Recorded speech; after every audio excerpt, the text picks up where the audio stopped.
নমস্কাৰ অন্য এটা ব্লগলৈ মই আটাইকে স্বাগতম জনালোঁ। মোৰ মনটো একেবাৰে ভাল নহয়। আচলতে ৰাতিপুৱাই তেনেকুৱা কিছুমান নিউজ পালে মনটো বহুত বেয়া লাগে। কিছুমান মানুহক সঁচাকৈ ইমান ভাল পাওঁ, ইমান শ্ৰদ্ধা কৰোঁ, কিন্তু তেওঁলোকৰ যে এটা বেলেগ ৰূপ থাকে সেই কথাটো যেতিয়া জানিব পাৰি মোৰ বহুত দুখ লাগিছে মনটো। যিজন মানুহ বাহিৰত ইমান সন্মানীয় ব্যক্তি, কিন্তু তেওঁ ঘৰত কিয় তেনেকুৱা ব্যৱহাৰ কৰে? তেওঁ ঘৰৰ মানুহখিনিক কিয় তেনেকৈ সন্মান নকৰে? বাহিৰৰ মানুহবোৰক যেনেকৈ সন্মান শ্ৰদ্ধা কেয়াৰ কৰে, তেন্তে ঘৰৰ মানুহখিনিৰ মনৰ কথা, ঘৰৰ মানুহখিনিৰ সুবিধা অসুবিধাৰ কথা কিয় বুজি নাপায়? যিজন মানুহে বাহিৰত ভাল ভাল কথা কয়, কিন্তু ঘৰৰ মানুহখিনিক সেইখিনি স্বাধীনতা কিয় নিদিয়ে? যে ঘৰৰ মাইকী মানুহজনীক স্বাধীনতা নিদিয়া স্বভাৱ। ঘৰৰ মানুহজনীৰতো মন যায় মাকৰ ঘৰলৈ যাবলৈ, বেলেগ নহ'লেও বছৰত দুবাৰ। ঘৰৰ মানুহজনী মন যায় অকণমান হাঁহি ফূৰ্তিকৈ থাকিবলৈ। যেনেকৈ তেওঁ মোবাইলত বিজি হৈ থাকে, ঘৰৰ মানুহগৰাকীও মন যায় নিজৰ পচন্দ অপচন্দ কিছুমান কামত নিজক নিয়োজিত কৰিবলৈ। কিন্তু কিয় সেইখিনি সুবিধা নাপায়? কিয় স্বাধীনতা নাই এগৰাকী মাইকী মানুহৰ? স্বাধীনতাৰ ভাষণ দিয়ে বহুত নাৰীয়ে, নাৰী স্বাধীন হ'ব লাগে, কিন্তু কিয় নাৰী এতিয়াও স্বাধীন নহয়? আমি ছ'চিয়েল মিডিয়াত দেখি থাকোঁ ধুনীয়া ধুনীয়া হাজবেণ্ড ৱাইফৰ যোৰাবোৰ। আমি বিভিন্ন ছ'চিয়েল মিডিয়াত দেখি থাকোঁ সুখী পৰিয়ালবোৰ।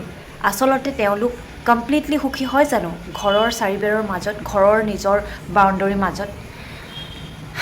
সঁচাকৈ আজি মনটো মোৰ বহুত দুখ লাগিছে। কাকো যেন আজিকালি সুখী বুলি ক'ব নোৱাৰা হৈছোঁ। সুখী বুলি যেন সুখৰ এখন সকলোৱে নাটকহে কৰে মানুহক দেখুৱাৰ কাৰণে। কিন্তু এগৰাকী মাইকী মানুহে সদায় অপেক্ষাত থাকে, নিজৰ মূল্যৱান সময় খৰচ কৰি, নিজৰ আৱেগ অনুভূতি সকলো ত্যাগ কৰি সদায় এটা অপেক্ষাত থাকে যে মোৰ ভাল দিন আহিব, মোৰ ল'ৰা ছোৱালী ডাঙৰ হ'ব, মোৰ ভাল দিন আহিব, মোৰ ঘৰখন ভাল হ'ব। কিন্তু এনেকৈতো দিনবোৰ যায়গৈ, কিমান শতাংশ পুনৰ ভাল হয়? কি নহওক, মোৰ বেটীও লাহে লাহে ডাঙৰ হৈছে, তাইৰো দায়িত্ব বাঢ়িছে এতিয়া। নাজানো কিমান দায়িত্ব পালন কৰিব পাৰোঁ এই ব্যস্ততাৰ মাজত, কাৰণ আমাৰ ঘৰত মানুহ একেবাৰে কম। বেটী এতিয়া প্ৰায় মোৰ লগতে থাকে দেখিছে। বেটী যিহেতু লাহে লাহে নবেদা ডাঙৰ হৈছে। আজি মোৰ মই ভিডিঅ'টো কৈ লওঁ। আজি মোৰ ভিডিঅ'ত মই সংযোগ কৰিম মোৰ ভিডিঅ' ক্লিপবোৰ, মই যিবোৰ ভিডিঅ' ক্লিপ কৰিছোঁ য'ত মই খুব জোৰকৈহে হাঁহিবলৈ চেষ্টা কৰিছোঁ। মনবোৰতো সিমান ভাল লাগি নাথাকে, হ'লেও কিছুমান পৰিস্থিতিত যিহেতু কামৰ ব্যস্ত, তেনেকুৱাকৈ জোৰকৈ হাঁহিবলৈ চেষ্টা কৰি পেলাই ভিডিঅ'বিলাক বনাই থৈছোঁ। যেনেকৈ মই ব্লগ এটাই বনালোঁ, যেনিবা মোৰ মনটো বেয়া, সেই সময়ত গম পোৱা যায় যে এই মনটো বেয়া, এনে জোৰ কৰি হাঁহি আছে, ভিডিঅ' বনাই আছে। গতিকে চাই থাকিব মোৰ ব্লগটো।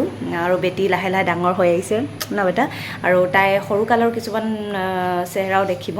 আৰু মোৰ যিহেতু মই একদম বহুত ক্ষীণাই গৈছিলোঁ মাজতে, মন চনো বেয়া হৈ থাকে, সেইখিনি সময়ৰ ভিডিঅ' আছে, তেন্তে আপোনালোকে চাই থাকিব। বাই বাই বাই বাই মা, বাই বাই মা, বাই বাই মা।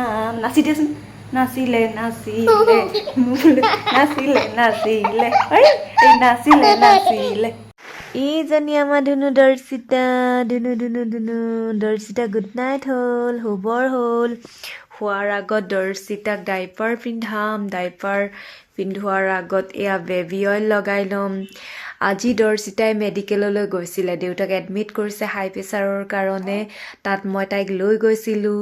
লৈ যাওঁতে ডক্টৰে সুধিছে কিমান দিন হ'ল, দেখিছে সৰু, সেইটো কাৰণে কৈছে ইমান সৰু ল'ৰা ছোৱালী এনেকৈ মেডিকেল আনিব নালাগে।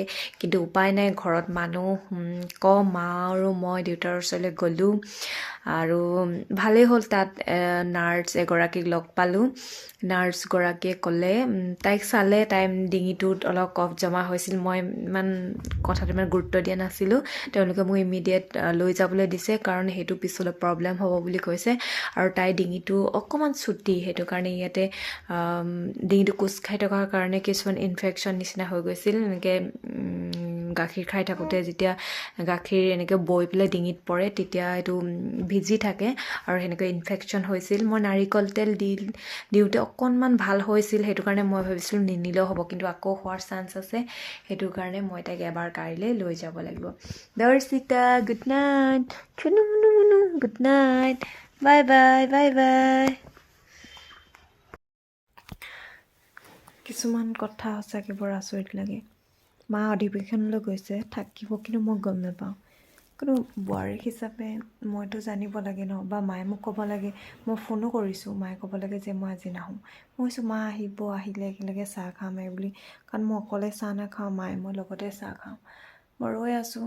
তাৰপৰা মাক মই কল কৰিলোঁ, তেতিয়া মায়ে কৈছে গৈ আছোঁ। কিবা ঠাইটোৰ নাম কৈছে, মই চিনি নাপাওঁ ইয়াৰ। মায়ে কৈছে পামগৈ এতিয়া। তাৰপৰা মই দোকানলৈ গ'লোঁ, মানুহজনক ক'লোঁ যে মা দেখোন এতিয়ালৈকে আহি পোৱা নাই। কিয়, মা থাকিব নহয়। মই আচৰিত। ঘৰখনৰ কিছুমান সৰু সৰু কথা এনেকুৱা, যিটো মই একেবাৰে নাজানো। হাঁহিছে।